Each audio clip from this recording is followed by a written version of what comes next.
Good evening. Today is the 3rd of July and it's time for yet another not particularly interesting, very vague and probably quite boring vlog. As you can see, I'm not in one of the usual cars today, and there is actually a reason for that. We'll get onto it. It's been a bit of an unexpected week. There's been a couple of things that have happened. This is the first thing that has happened, and there is actually something else that's happened as well to do with the cars that we own, and that will be covered in the next very vague vlog. So some very unexpected things that have happened.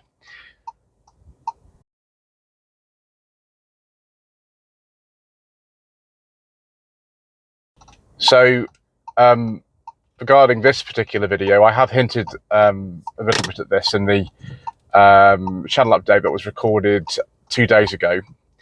This one obviously will be going out to the channel members on the Rover 45B6 and set Toledo levels first. A lot of you might see it was actually a few weeks after the video was recorded, but there we go. On Friday evening, my lady wife was driving our SsangYong, and she was stationary at a set of traffic lights. She had the handbrake on and everything, so she wasn't moving. She's in the correct lane, and this was about 10:30 at night, I think, and somebody came round the corner and went straight into the back of her and another car. The incident happened right outside a police station, so that was handy, I suppose. But she was hit from behind, hit the driver's side rear corner of the car and pushed her into another car, and came to rest right beside her, so she had to get out the passenger door. She's with a friend of hers. Now, having looked at the damage, I never actually saw the car. I wasn't there. I was away at a weekend dedicated to people who like old television series from sort of the mid-50s through to the mid-80s. Things like, I don't know, The Saint, Randall Hawkeye Deceased, The Persuaders, The Avengers, things like that. So I only heard about it when I received a phone call from my lady wife saying something had happened. Now, I don't really want anyone to be under any false pretenses about this. It is a pretty nasty situation for everyone involved. I'd ask you to be very respectful to everyone, including the person who hit 2 different cars and then pushed the SsangYong into another car. I've seen the damage to the SsangYong and also the car that hit her, and it's pretty extensive, so you know, it's not a great situation. In half a mile at junction 14, and our lady wife was left with a car that, well, how do I put this? Was left with a car which is no longer drivable.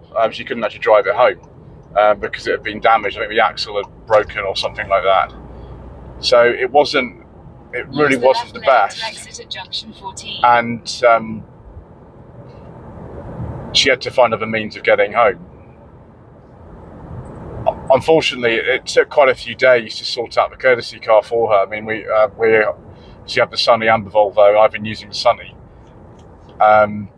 And we had to go and get the Volvo for her to use for a bit. The courtesy car, which is the one I'm driving, which I will be doing a review on, was delivered only about 3 days later. I don't know why. It was just slow. Everything was kind of slow in terms of getting things sorted out. It was not really what I had expected. I realised that actually what I needed to do, you know, in future was to possibly get the like guaranteed hire car plus in something like that. We could have actually got a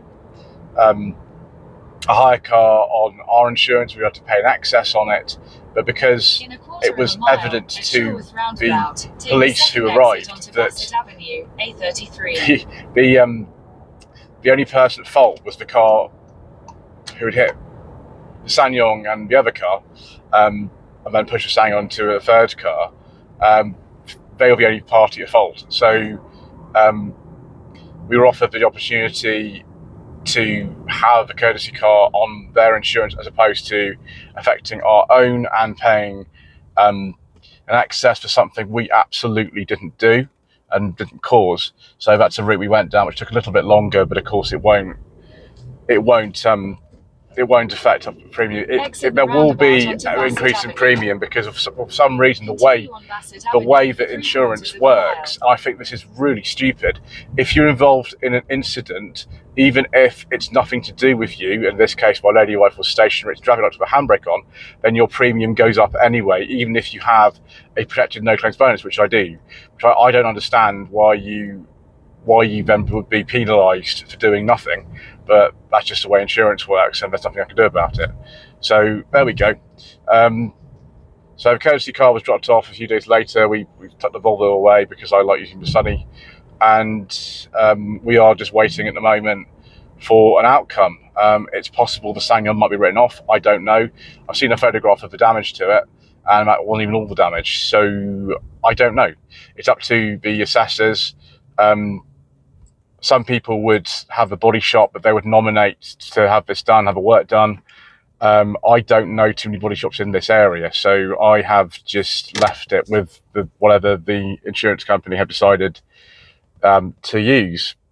Now, the SsangYong had just had an update filmed on it. Not very long ago at all. It was kind of under last month it was filmed. So I'm supposed we still got that, and I just had it cleaned as well.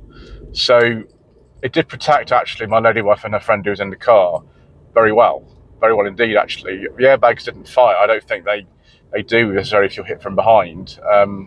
So it protected her very well. That's the most important thing. Like, the car is just a car. Like, you know, I drive a lot of cars every year. I literally hundreds of cars a year, and so it's not necessarily the case. It's a massive problem to get another car. Like, that's what I do for clients all the time. I can get another one. It's just that car was really good. I've never owned in my entire life a car for as long as that SsangYong. The only other car I ever owned remotely that long was my first car, which is a Mark III Polo, which my sister and I owned from 2001 to 2006. Although this, I've worked out, is longer. So we got it in 2020, July 2020, and it was hit in June 2025. So almost 5 years. So if it can be repaired without writing it off, I think we'll just perhaps have it back. We won't intend to sell it this year anyway, really. If they write the car off, then that's it. I'm not really interested in trying to if it's been written off, trying to then repair it. I'm not really into that kind of stuff. Some of you might be, but I'm not. We just need it sort of back, and I've got an idea of what we might actually buy, but because at the moment we don't know what's happening, we're not actually kind of able to do anything at the moment until the damage is assessed and somebody decides whether that car is worth repairing or not. I think it's exciting sometimes to get new cars for people. That's one reason I have my job. But in this sort of instance, where I now am very much in the kind of mindset of a lot of my clients who are very often, to be honest, actually in this situation themselves. I've done a lot of jobs where people have been in accidents, their car been written off, and they need replacing quickly. I've had to do this before, but having to do it for us is a little bit weird. And my lady wife is obviously, she's a little bit shaken. Unfortunately, she had to actually drive 2 days later. She had to get in the Volvo and drive it. Some people find it very difficult. I understand that. I was a little bit obviously shaken as well about what happened. I was a bit concerned for her and things.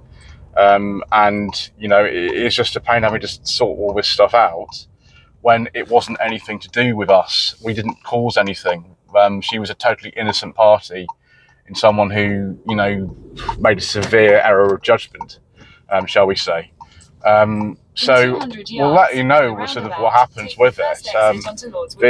This courtesy car that I've got, this Volkswagen T-Cross, I am going to film the review on it, and I hope you enjoy seeing that. Just trying to make the most of what is unfortunately not a very nice situation. And it's not nice for the other people involved either, really. So there we go.